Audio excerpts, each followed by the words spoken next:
Hello everyone, তো আজকে আমি সারাদিন কী কাজ করবো তোমরা এই মিনি ব্লগটাতে দেখতে পাবো। তো অনেকদিন পর সকাল সকাল উঠলাম, আর সকাল সকাল উঠে দেখতেছি ভাই চারিদিকে এত কুয়াশা লাগাইছে। তারপর কী করবো, একটু ঝটপট করে মুখটা ধুয়ে দিলাম, আর একটা মুখ ধুয়ে একটা কাজ ভাবলাম, ভাবতেছি আজকে আমাদের শাকবাড়িটাতে একটু জল দিব। তারপর একটু মুখ টুক ধুয়ে নিজের থোবড়াটা দেখে নিলাম। থোবড়াটা দেখার পরে আমি একটু দোকানের দিকে রওনা দিলাম, কারণ দোকান থেকে কিছু খাওয়ার জিনিস নিয়ে আসতে লাগবে। আর দোকান যেতে যেতে দেখতে পেলাম যে টিঙ্কু আর মঙ্গলু জানি সকাল সকাল কোথায় যাচ্ছে, আর এখানে এসে দেখতেছি এরা সকাল সকাল খেলা শুরু করে দিয়েছে। হায় রে ভগবান! আর আমি বাড়িতে এসে দেখতেছি আমার আগে আমার বাবা শুরু করে দিয়েছে আমাদের শাকবাড়ি। তারপর আমি আমার বাবার কাছে পাইপটা নিয়ে দেখলাম, আর আমার বাবা কি বলতেছে তোমরা নিজেই শুনো। আর তুই না করিস তোরে।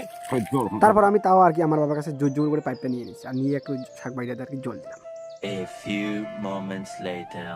আর বিকাল হয়েছে, তো তাই আমি একটু ঘুমাইছি, আর ঘুম থেকে উঠে দেখছি ভাই 6টা বাজে গেছে। আর সঞ্জয় বারবার কল করে বলতেছে ভাই একটু রাস্তায় আমার একটা রিল শুট আছে। তো সঞ্জয়ের রিলটা একটু তোমরা নিজেই দেখে নাও।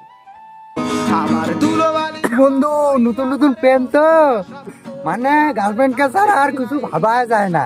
পরে জানিস তো আমার দুলোবালি জবাব আমার বন্ধুরা সব